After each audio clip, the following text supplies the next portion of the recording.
Well, welcome to number 8, I think it might be, of Amundson Family Music Podcast.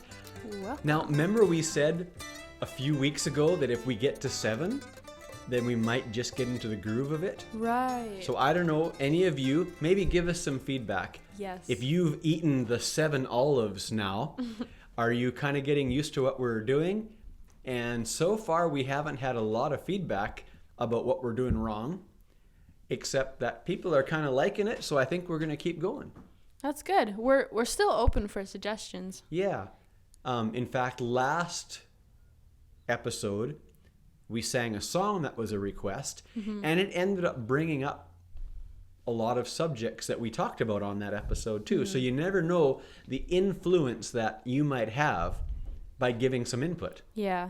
I know we haven't really been doing jokes and verses on the last couple episodes, but Anna's at school right now, so maybe when she gets back, she's going to do, I think, our next one. You know, I have a verse for this episode. Do you? Perfect. I do. So when it comes time...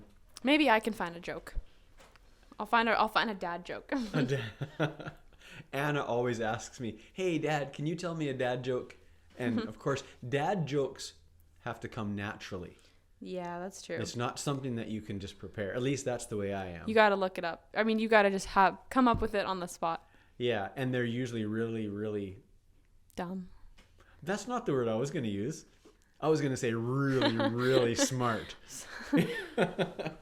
I didn't want to be a doctor. I wanted to be a doctor. I just didn't have the patience.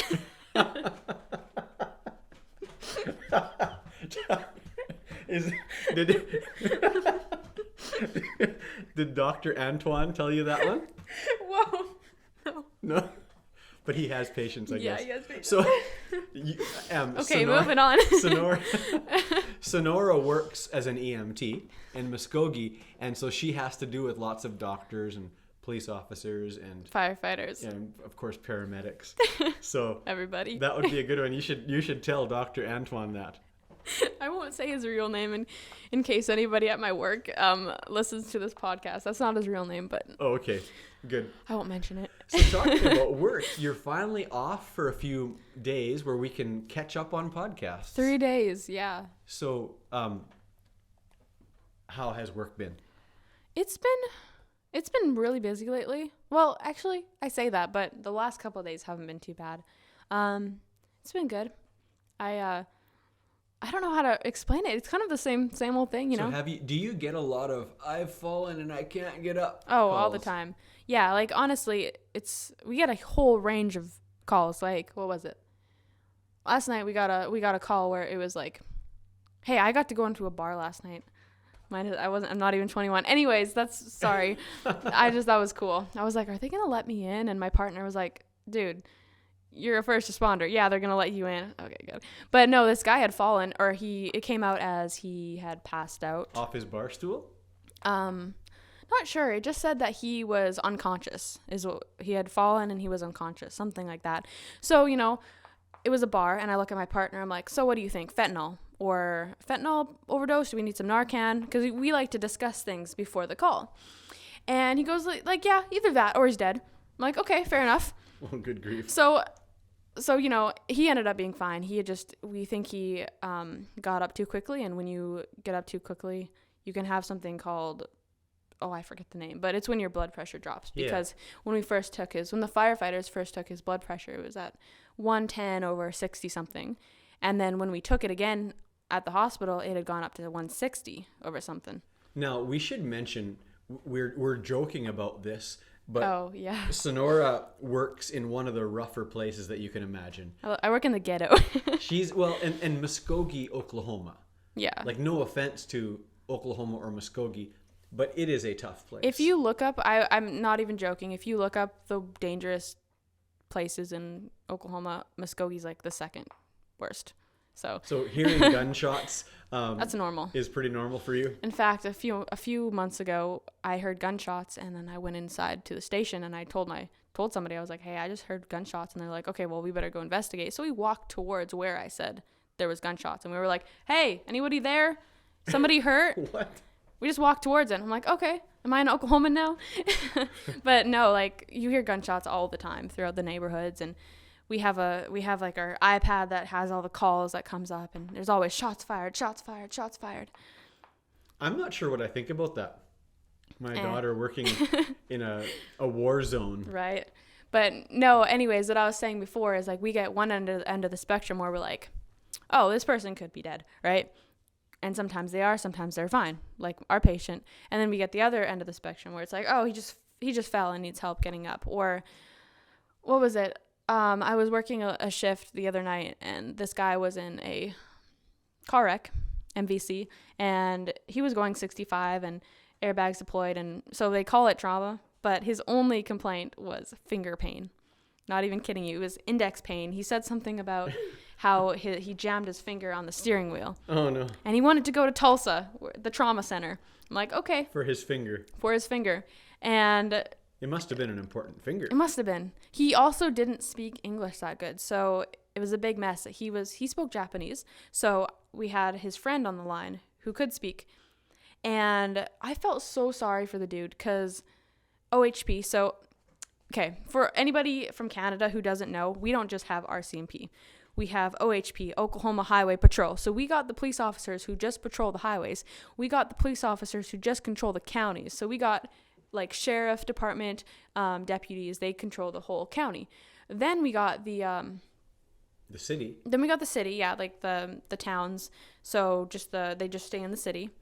FBI? Yeah, there's another one, isn't there?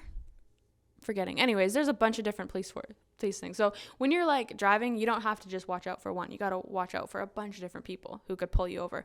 But of all the people, the most people I'm scared of the most is the OHP because they are the roughest. They're trained the hardest of all the police departments because oftentimes, like in the city, when you go on a call, you have 5 or 6 other patrol cars backing you, right? But OHP, they'll pull somebody off like in the middle of nowhere because they could be anywhere in the state, right? And they're often alone, so they gotta learn how to handle themselves. But anyways, so this OHP officer came into our ambulance and started yelling and shouting at the guy because that's just what they do. He's like, "This is your record. You're going to Nick's record and blah blah blah blah. And your court date is on this day, and you got to show up. Or if you don't show up, you got to pay $346, or you got to mail in the fine." You know, he's just yelling, and this guy is just like. And then the guy left, and I'm like, "Okay, dude, did you understand anything he said?" And he's like, "No, not really, because I've been in a situation. I didn't know when I got in a car wreck and the officer was like, okay, this is your record. This is where you're going." I'm like, what does that mean? It's a blur. So I explained it to him, and yeah. So 3 years ago, did you ever think, when did you want to be an EMT? That's a long time ago. Can I just tell the whole story? Sure. Okay. It kind of ties into how I came to Oklahoma, honestly. But so when I was probably in grade 11 or 12, I decided that I wanted to be a paramedic. And in Canada, they have primary care or advanced care, and you have to go to a tech college for 2 years to be a primary. And I was enrolled, everything like that, but guess what? COVID hit, and they shut down the whole program. So I was stuck at home. Because school was out and everything like that. Well, yeah, they finished you early. Yeah, in like for March. Graduating. Yeah. So that was cool, but I had nothing to do, and I think one day I was just like, why don't I just go to Oklahoma for a year? Because we have grandparents there, and I love Oklahoma. I've always loved the States ever since I was young, as far as I can remember, and I was like, I could go visit my grandparents, but just for a year, and then I'll come back, and maybe by then the paramedic school will be open again, and I can take that in the meantime. So, I packed up all my stuff, and I moved, and it was pretty sad because I left a lot of family and friends, and, it was a big step. All of a sudden, I just graduated. I was, 18, and I'm like, let's move across the country. Yeah, so, well, I mean, generally you would graduate end of June, right, in Canada, but you were out of school actually in March, right, and they graduated you without you even finishing. No. Which they did with everybody. Yeah. But then anyway, so end of June, it was early July. It was June, I think, June 6th. It what? Really? Yeah. You're right. It was June. Mm-hmm. And you just left on a jet plane. I just left on a jet plane. Yeah. And, you know, I get asked at work all the time, how did you end up in Muskogee, Oklahoma? But I tell them, you know, I have grandparents here, and I tell them I was only going to move here for a year. And what happened is, you know, I think, I started college for a little bit because I was like, well, I'm here. I might as well do some schooling. So I was going to do a couple semesters of psychology.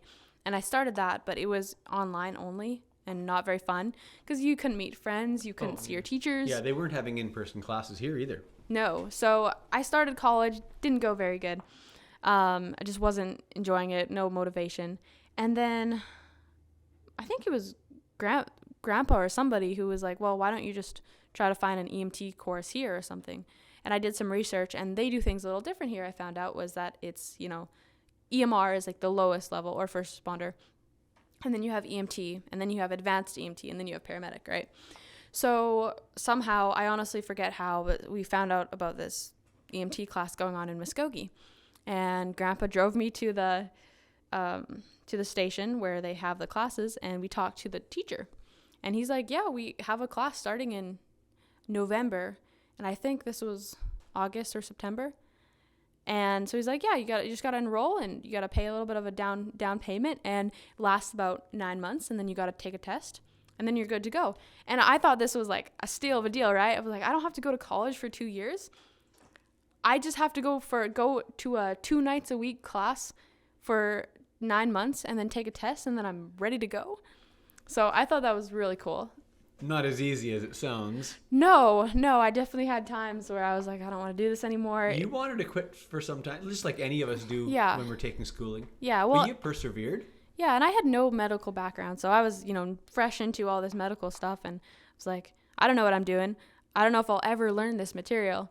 But eventually it clicked. I think something happened and it clicked. I'm like, oh, okay. And then now it all made sense. And yeah, and then I took the test and. So you've been working full time as an EMT for a year. That was a year in December? Yeah. So. Yeah, a little over a year. Yeah, it's going good. Yeah, it's had its ups and downs, of course, with people and the job itself, but yeah. I think I'm enjoying it overall. I'm not sure if it's what I'll be doing for the rest of my life, but we'll see. Yeah. I might find something else to do. Well, we had mentioned, so that's how you got to Oklahoma, and you're still here. So. Right, I wasn't going to be here for very long, and then I found a class, and here I am. And then in the meantime, we all moved here. Right, you followed me. Yeah, I mean, that's another story for another day, but deep down, both Mom and I knew that would happen someday. Really? We couldn't really plan for it because we didn't know, but right.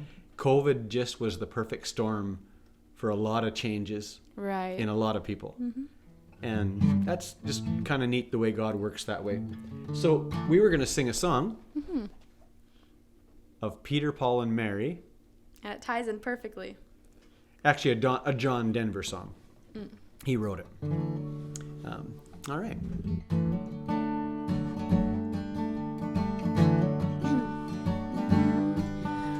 My bags are packed, I'm ready to go. I'm standing here outside your door. Hate to wake you up to say goodbye, but the dawn is breaking, it's early morn. Taxi's waiting, he's blowing his horn. Already I'm so lonesome I could cry. So kiss me and smile for me. Tell me that you'll wait for me. Hold me like you'll never let me go. I'm leaving on a jet plane. Don't know when I'll be back again. Oh, babe, I hate to go.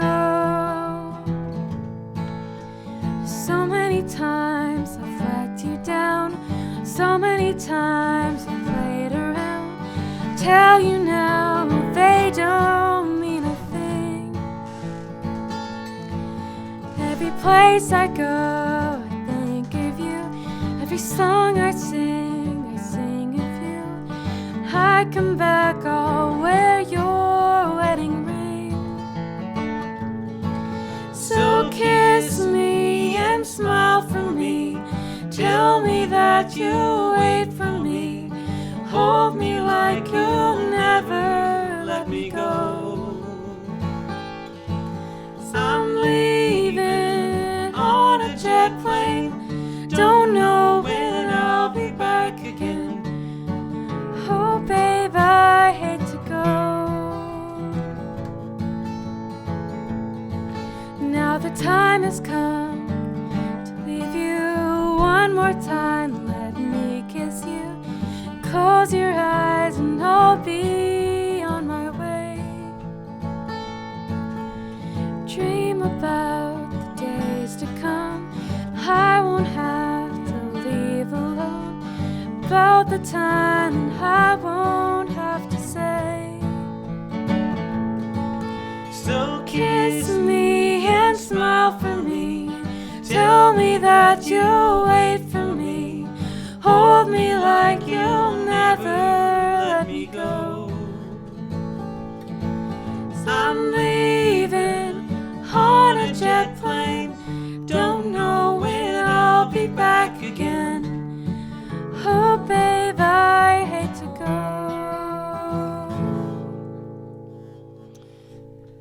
Yep, I left on a jet plane. You did.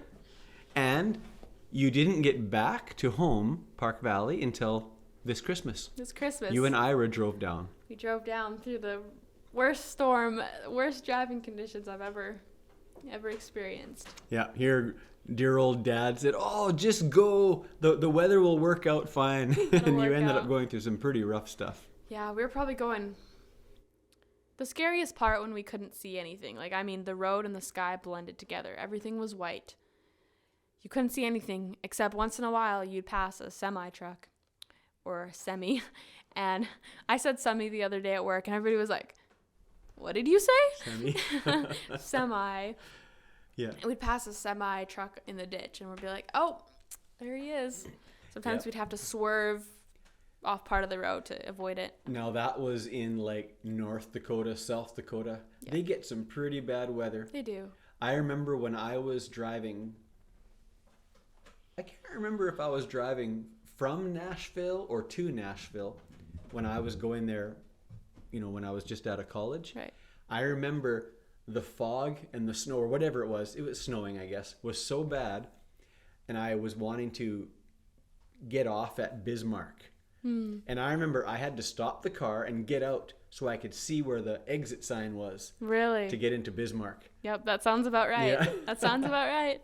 And it wasn't just me. Everyone else was stopping too. Yeah. But because you can't see anything. Like, everything's white. The sky is white. The road is white. Like, there's nothing that is not white. We've been stopped as a family in North Dakota too because of the weather. Really? One time when we were driving, all of us down, we stopped in Dickerson, North Dakota, and we ended up having to spend like at least 2 extra nights. Really? Because the weather, we just couldn't drive. And for Canadians, that's pretty bad. Well, it's funny. Like, I'm not sure who all heard the story, but we were driving and it was getting pretty bad where we were like, I don't think we're going to make it to the town we were going to make it to or planning to make it to. So we stopped in the most random town. What was it called? Harvey or something like that, yeah. And they had a nice hotel. It wasn't just like some old Debden behind the bar motel. No, it was a nice hotel. And we get there, or we actually stopped at a gas station first trying to decide if we should go on or not. And we were talking to the locals. And here I'm thinking, they're locals. They're from the area. If anything, they're going to be the ones who are like, "Oh, no, you're fine. You'll make it." Especially when I told them I was from Canada. But no, they were like, "Oh, no, do not try to go any farther. You will not make it." I was like, okay, fine. If the locals are telling me that, maybe I should listen to them. So we found the hotel. We booked a night, and I'm going to pay. And they're like, "You should probably book for 2 nights." I'm like, 2? Why is that? They're like, "Well, because most people are booking for 2 because the storm isn't going to pass, and there's no way you're getting out of this town." So I was like, okay, I'll book for 2 just in case. And then they were like, "But if you end up leaving, you can get your refund." So the next morning, I was like, we were just tired of it because we had been at the hotel since like 5 p.m. and it was 8 a.m. and we were like, we got to get out of here. We got to try. Like we got to try. At least we'll know if we get stuck, we'll at least know that we tried, right? So we're talking again to people, and, you know, we see, the funniest part is we're eating breakfast and we see these two like big lumberjack cowboy looking people, and we're like, oh yeah, they're probably getting out of here. They're all decked up and like, they just look like big tough men that could do anything. Nothing's gonna stop them. And they walk up to the front desk. They're like, yeah, we can't get out of here. We're gonna book another night. And Ira and I look at each other, we're like, and here they were probably in a big pickup truck. They were. You were in your Chevy Sonic. Yeah, my little tiny car. But then Ira convinced me, I think. He's like, we gotta try. And guess what? We went slow and we made it out of there, despite everybody telling us there was no way. Yeah. But you missed the story about the night before. So you fuel up, and then you're trying to get to your hotel, and don't you get stuck right in the town? Yeah, we got stuck in the driveway of the gas station or something like that, looking for a Subway, because there was nothing to eat. We were starving. And yeah, we had to get some guy with a bobcat to pull us out. And the funny thing is that day we had driven, like, the start of that day, it was no snow. So we had driven into the snow during that day, I'm pretty sure. And so I still had my Hey Dudes on. Ira had like some sandals on. We were not prepared. Like, we had our stuff because we knew, but we get stuck and we're in like our little tiny flip-flops and stuff. Crazy kids. And we get out and the guy's like, what are you doing? Did your mother not teach you anything? Well, we had our stuff with us. But yeah, good memories. Good, yeah. Good lessons. Would you look up 1 Timothy? So this is in 2 Timothy 2, and it says, nevertheless, God's solid foundation stands firm, sealed with this inscription, the Lord knows those who are his, and everyone who confesses the name of the Lord must turn away from wickedness. You know, the thought that comes to me is we like to judge so much about, oh, that person's a Christian, or that person's a believer, or that person really trusts the Lord, or that person's not trusting the Lord. But this verse is saying God knows those that put their trust in him and those that are his, and he'll take care of it. And his foundation is firm, and he has his plan. And all he says is, those who confess the name of the Lord turn away from wickedness. There, that's the verse. Yeah, that's a good verse. That's really good. And we don't have to worry about what we look like to other people. Yeah. Like a lot of people try to, like, oh, I gotta help this elderly person across the street so people will think I'm a Christian. Well, I don't know. Maybe that's a dumb example, but you know what I mean. Yeah, well, I mean. But God knows. We don't have to prove ourselves to people. Yeah. God knows. Exactly. Now, of course, we want to show the love of God. Right. We want to be a good example and put a good name on Christianity. Well, you told a good story today. Thank you. I hope it wasn't all over the place. That's how I tell stories. Boom. Oh boy, you have lots of stories to tell. So many. You do a 12-hour shift, and a lot of things that go on during that time. So. Yeah, sometimes I get home and I'm like, wow, what did we just do? Like my first shift as lead, we ran 9 calls, and that's a lot for a typical day. And wow. Maybe you should write a book, or do a podcast. Yeah, right. Talking about podcasts. Thanks for joining us today. We had a good time. Hope you did too, and we will see you next time. Check out our website, AmundsonFamilyMusic.com, and YouTube and all that stuff. I'll see you next time.